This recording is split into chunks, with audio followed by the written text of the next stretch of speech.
ஆனா அண்மைக்காலம் நடக்கிற சில சம்பவங்களை ஒப்பிட்டு பார்க்கும்போது, குறிப்பாக இப்போ விஜய் அவர்களுடைய கடைசி மீட்டிங்ல வந்து அவர் கையில சாட்டை எடுத்து இது பண்றாரு.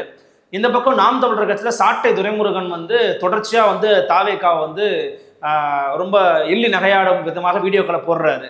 இப்போ என்னன்னா, திமுகவோட பி டீமா நாம் தமிழர் கட்சி செயல்படுது டு அட்டாக் இந்த டிவிக்கு அப்படின்னு சொல்றாங்கல்ல. உங்க கருத்து என்ன? ஏன் இந்த இந்த இந்த வார் ரொம்ப அதிகமாயிட்டே போகுது? இருக்கட்டு. ஜிடி நாயுடு பாலம் தப்புன்னு சீமான் சொல்றாரு, கரெக்டுன்னு ஸ்டாலின் சொல்றாரு. விஜய் என்ன சொல்றாரு? பி டீம் சீமான் சொல்ற மாதிரி தப்புன்னு விஜய் சொல்லுவாரா? அப்ப யாரு பி டீம்? ஜிடி நாயுடு பாலத்துக்கு பின்னாடி நுழையிறது யாரு? விஜயா சீமானா? அருந்ததியர் உள்ஒதுக்கீடு தப்புன்னு சீமான் சொல்றாரு, அருந்ததியர் உள்ஒதுக்கீடு தப்புன்னு விஜய் சொல்லிடுவாரா? அப்ப யாரு ஸ்டாலினுக்கு பின்னாடி நுழையிறா?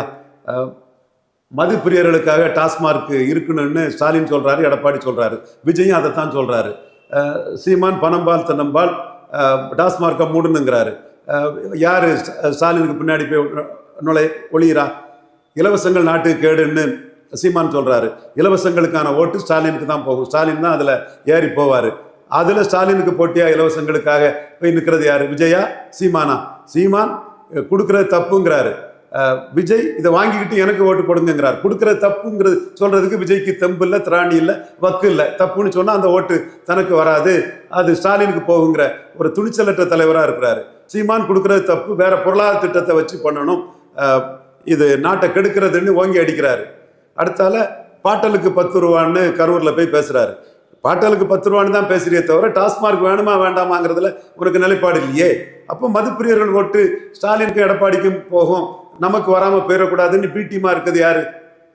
தமிழ்ல பிறந்தது தான் தெலுங்கு மலையாளம் கன்னடம்னு சீமான் சொல்றாரு. அதை சொல்ல முடியாம பிடிமா இருக்குது யாரு?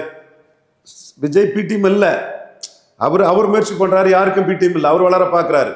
ஆனா உங்களால சீமான் சொல்ற மாதிரி துணிச்சலான கருத்துக்களை எடுத்து வைக்க முடியல. இல்ல, ஆனா அதிகமா தாவேக்காவை விமர்சனம் பண்றாங்க. அவங்க கட்சிக்காரங்களை வச்சு துரைமுருகன் கூட்டம் போட்டாலும் சரி, இடுமாவனம் கார்த்தி பேசினாலும் சரி, எல்லா இடத்துலயும் அவங்க டிவிக்கேவை தான் ரொம்ப அட்டாக் பண்றாங்க. நானும் அதைத்தான் சொல்றேன். என் கருத்தாட்டே சோதர சீமான் சொன்னது, தாவேக்காவை அட்டாக் பண்ணுங்க.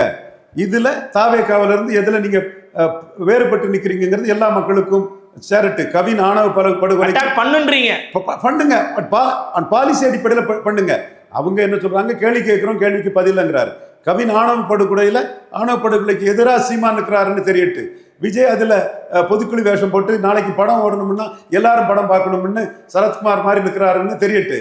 இப்படி ஒவ்வொரு இஷ்யூலையும்